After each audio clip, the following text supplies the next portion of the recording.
کیا۔ اسلام ایک ایسا مذہب ہے، حکم دیتا ہے کہ اگر کسی علاقے کو فتح کرو، کسی عورت پہ کسی بچے پہ ہاتھ نہیں ڈالنا، کسی کا مکان نہیں جلانا، کسی کو تنگ نہیں کرنا، اگر کوئی ہتھیار ڈال دے تو اس کو امن دینا ہے۔ اللہ اکبر۔ تھا کہ ہماری جانیں اللہ کے لیے ہے اور اللہ کے دین کو دنیا کے اندر پھیلانا ہے، اور کوئی منصوبہ نہیں تھا کہ اللہ کے دین کو دنیا میں پھیلانا ہے۔ اور پیارے نبی صلی اللہ علیہ وسلم کا جو حکم ہے وہ دنیا کے ہر کچے پکے مکان کے اندر پہنچا دینا ہے کہ اسلام کیا ہے۔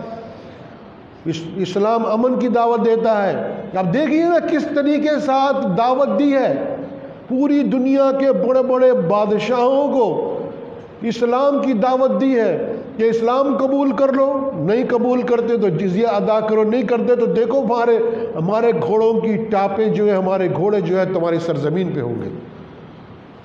تو اسلام ایک ایسا بہترین مذہب، کیونکہ اسلام آنے سے پہلے جہالت تھی، اسلام آنے سے پہلے جہالت تھی،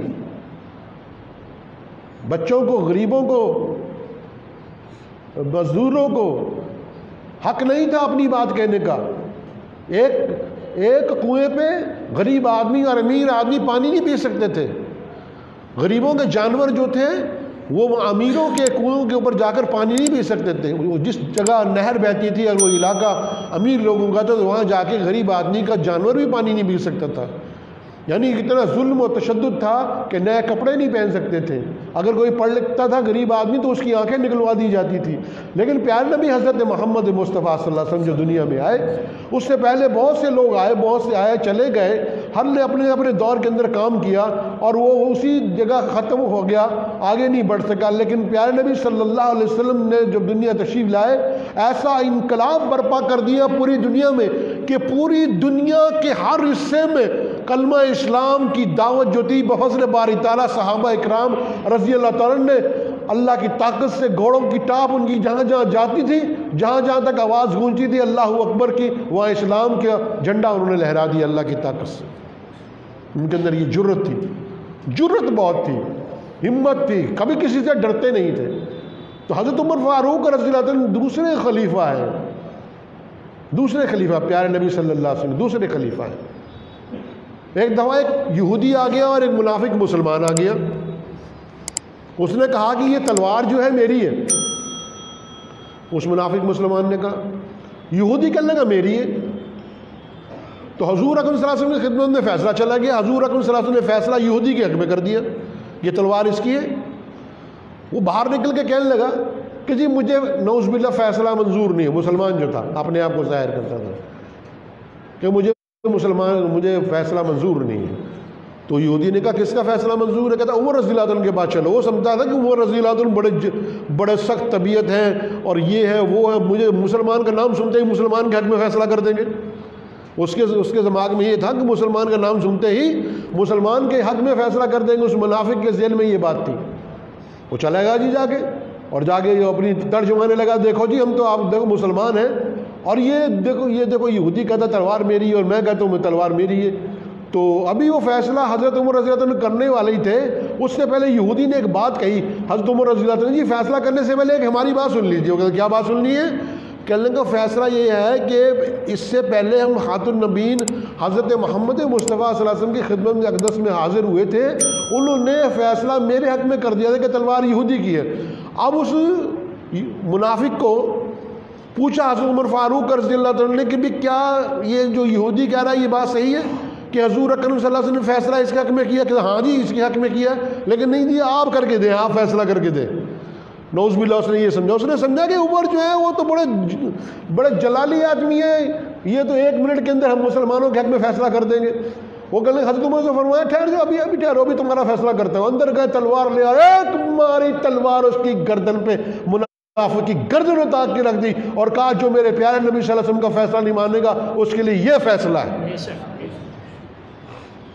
پہنچ گئے سارے منافق کٹھے ہو کے، سارے کے سارے کٹھے ہو کے مدینہ شریف میں حضور اکرم صلی اللہ علیہ وسلم کی خدمت اقدس میں کہ مار دیا جی، تہجد گزار تھا، نیک آدمی تھا، اللہ والا تھا، مار دیا جی عمر نے۔ ہنگامہ ہو گیا۔ حضرت پیارے نبی صلی اللہ علیہ وسلم نے حضرت عمر فاروق رضی اللہ عنہ کو بلوایا اور پوچھا بھی کیا بات ہے؟ انہوں نے بتایا کہ ایسے ایسے بات تھی۔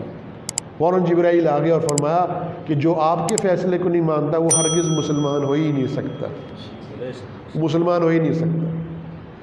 تو حضرت عمر رضی اللہ عنہ کے اندر یہ جرت تھی کہ حق بات وہ ڈنکے کی چوٹ پہ کہتے تھے۔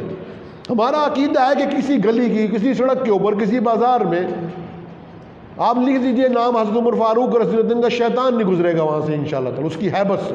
حضرت عمر رضی اللہ عنہ کے جو نام ہے اس کی ہیبت سے انشاءاللہ تعالی شیطان نہیں گزرے گا۔ تو حضرت عمر فاروق رضی اللہ عنہ اپنے دور کے اندر اس طریقے کے ساتھ حکومت کی کہ پوری دنیا ہل کے رہ گئی۔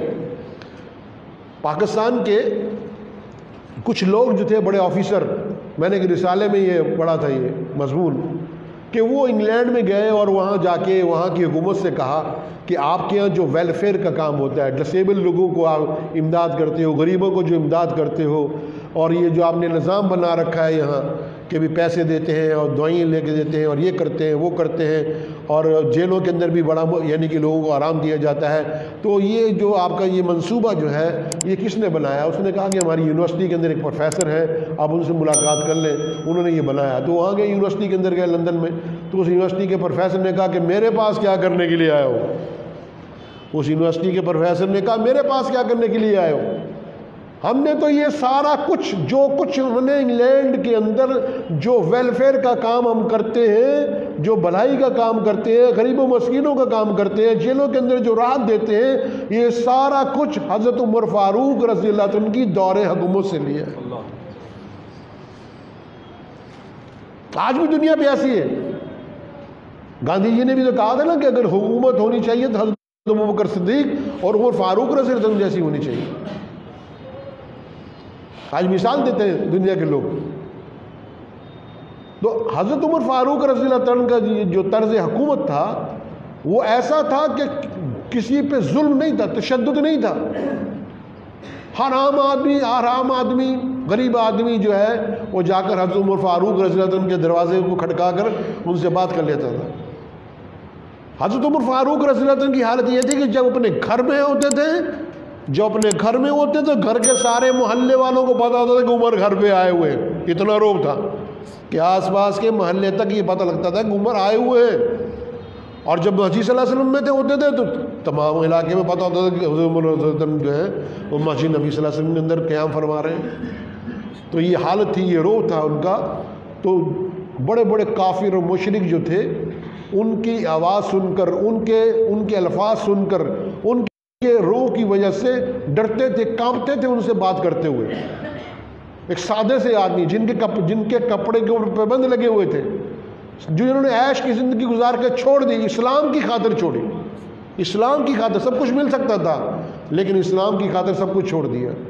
اور نرم طبیعت اتنے تھے، لوگ کہتے تھے بڑے سخت طبیعت تھے، لیکن نرمی بھی اتنی تھی کہ حد سے زیادہ نرمی ان کے اندر حضرت عمر فاروق رضی اللہ عنہ کے اندر تھی۔ ایک دفعہ حضرت امام حسین رضی اللہ عنہ بچے تھے اور حضرت عبداللہ بن عمر رضی اللہ عنہ آپس میں کھیلتے کھیلتے تکرار ہو گئی آپس میں۔ تو حضرت امام حسین نے کہہ دیا کہ تیرا باپ ہمارا نوکر ہے۔ عمر کے بارے میں کہہ دیا کہ تیرا باپ جو ہے ہمارا نوکر ہے۔ ان کو بڑا یعنی کہ رنج ہوا کہ میرے باپ تو امیر المومنین ہیں، خلیفہ ہیں، اور امام حسین جو ہے کہتے ہیں کہ تمہارا باپ ہمارا نوکر ہے۔ تو وہ بھاگ کر گئے اپنے والد کے پاس اور کہا جا کے بھی آج تو غضب ہو گیا۔ تو کیا ہو گیا کہ آج امام حسین نے کہہ دیا کہ بھی آپ کا باپ میرا نوکر، یعنی کہ آپ جو ہے حضرت امام حسین کے نوکر ہو۔ تو حضرت عمر رضی اللہ عنہ لیٹے ہوئے تھے، اٹھ کے بیٹھ گئے۔ کیا فرمایا؟ کہا گیا جا کے ان سے کہنا کہتے ہیں کہ لکھ کے بھی دے دیں گے، کہتے ہیں کہ کیا لکھ کے بھی دے دیں گے کہ میں ان کا نوکر ہوں۔ بچہ پھر بھی نہیں سمجھا، وہ کاغذ لے گیا، سب کچھ لے گیا۔ امام حسین سے جا کے کہنے لگا تم یہ کہتے ہیں نا کہ باپ ہمارا نوکر ہے؟ ہاں، کہ لکھ کے دے دیں گے۔ 1000 دفعہ لکھوا لیں۔ اس نے لکھ کے دے دیا کہ حضرت عمر فاروق رضی اللہ عنہ ہمارے نوکر ہیں۔ جب لے آئے تو اس رکے کو چوما، آنکھوں سے لگایا اور وصیت کی کہ جب میں اس دنیا سے رخصت ہو جاؤں تو یہ رکا میری قبر میں رکھ دینا تاکہ قیامت کے دن میں کہہ سکوں کہ میں امام حسین کا غلام ہوں، نوکر ہوں۔ آج جو لوگ اعتراض کرتے ہیں نا حضرت عمر فاروق رضی اللہ عنہ، ان کو یہ سبق حاصل کرنا چاہیے ان واقعات سے۔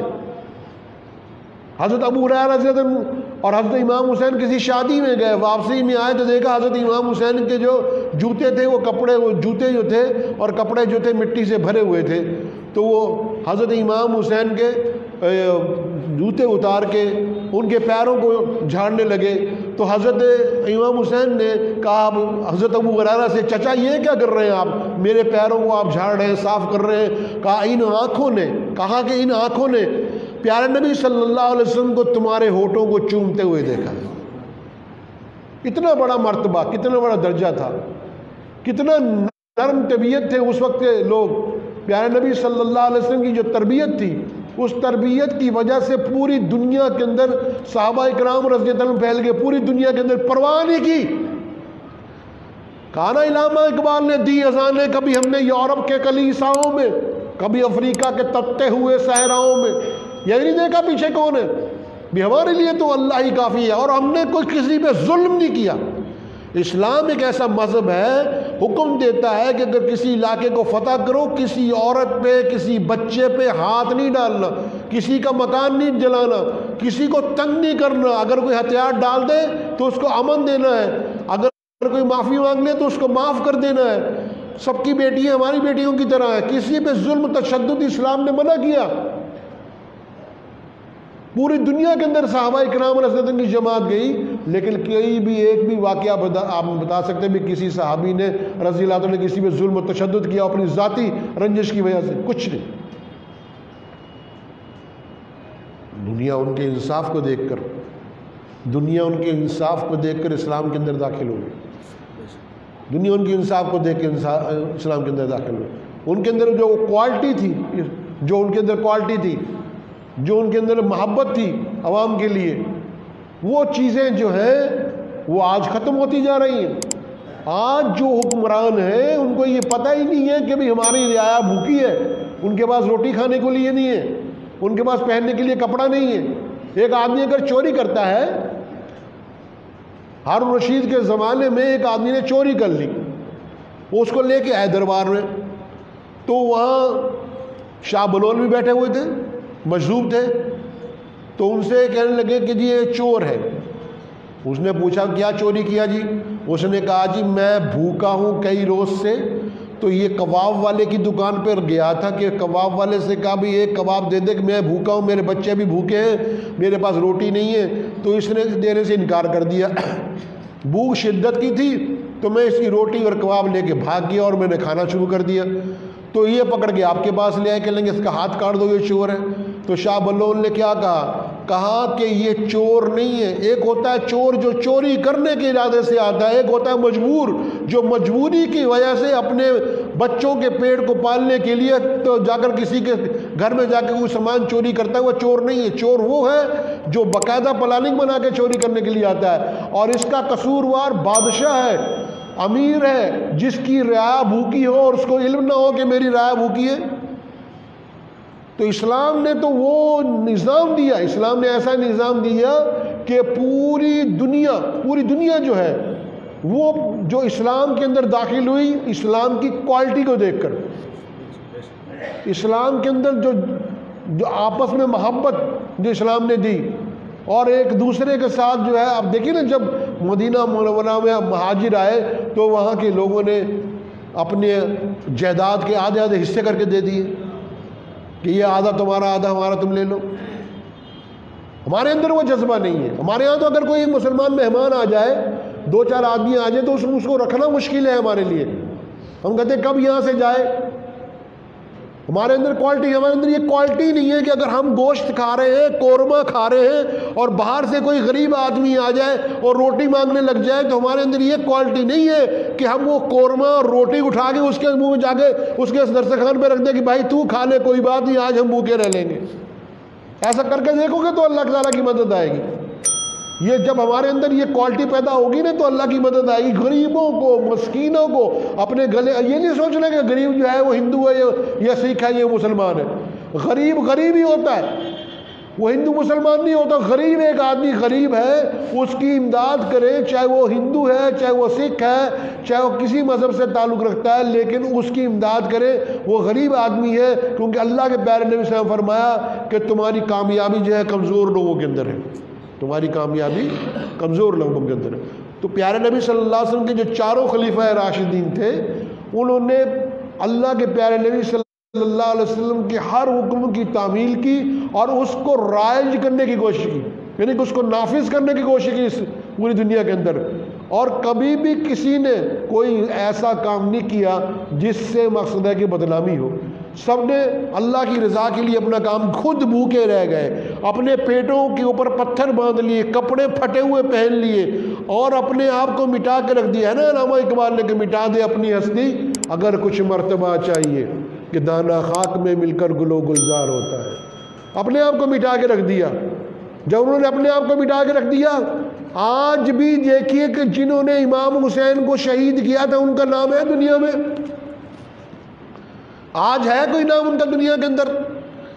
حضرت امام حسین جو ہے ان کو شہید ہوئے کو بھی 1300 سال گزر گئے، ہے ان کا نام کسی کا؟ 1350 سال گزر گئے۔ حضرت امام حسین کا جو مشن تھا وہ اتنا زبردست تھا کہ وہ رہتی دنیا تک بتا دیا کہ ہم ظالم کے آگے سر نہیں جھکائیں گے، یہ سبق حاصل کیا۔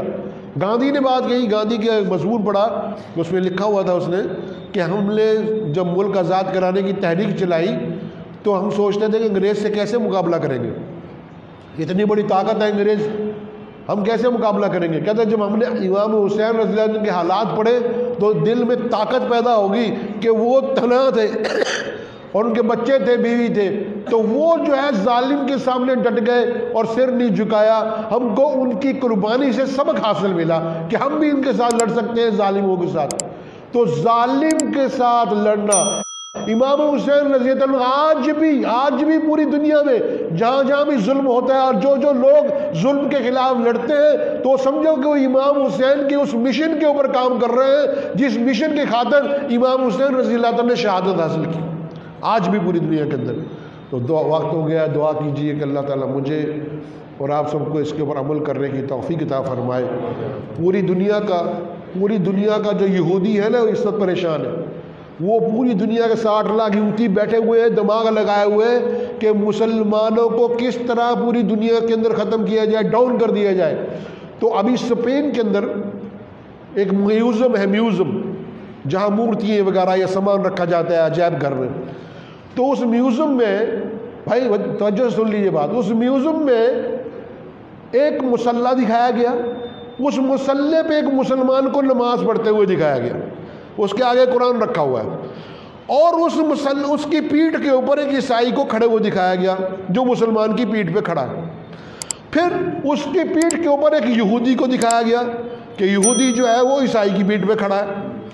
بتانا یہ چاہتے تھے کہ پوری دنیا کے اندر اس وقت جو طاقتور ہے وہ یہودی ہے کہ جس نے مسلمان کو بھی عیسائی کو نیچے لگا رکھا اور یہودی اوپر بیٹھا ہوا ہے، اور یہ وہاں ایک مورتی بنی ہوئی ہے اس میوزیم میں، اس میں یہ بنا ہوا ہے۔ اتفاق سے کوئی پرانا یہودی وہاں آیا، اس کی نظر پڑی، اس نے کہا فوراً اس کو بلاؤ جو اس یہاں کا انچارج ہے۔ وہ کہنے لگا کیوں آتا ہے؟ کہنے لگا یہ کیا تم نے کر دیا، یہ یہودی اوپر عیسائی نیچے مسلمان، یہ کیا کر دیا تم نے؟ کہا جی آپ کی طاقت دکھائی ہے کہ یہودی اتنے طاقتور ہوتے ہیں۔ تو واہ واہ، اس یہودی نے کیا بات کہی سبحان اللہ مسلمانوں کے بارے میں، اور کہنے لگا اگر یہ مسلمان نیچے سے نکل گیا نا سارے ہی مارے جائیں گے، یہ مسلمان نیچے سے نکل گیا نا تو یہ سارے ہی مارے جائیں گے، سمجھے نہیں؟ تو مسلمان کی طاقت کو آپ خود پہچانتے ہی نہیں کہ اللہ نے وہ طاقت مسلمان کو دی ہے، وہ عزت مسلمان کو دی ہے۔ خدا کی قسم اگر تم مسلمان بن جاؤ دنیا کی کوئی طاقت تمہارا کچھ نہیں بگاڑ سکتی انشاءاللہ۔ دعا کیجیے کہ اللہ تعالیٰ مجھے اور آپ سب کے اس کے اوپر عمل کرنے کی توفیق عطا فرمائے۔ وآخر دعوانا الحمدللہ رب العالمین۔ مجھے امید ہے کہ آپ کو یہ ویڈیو پسند آئی ہوگی، اگر پسند آئی ہو تو یہ آپ اپنے دوستوں کے ساتھ شیئر کریں اور اس چینل کو سبسکرائب ضرور کریں۔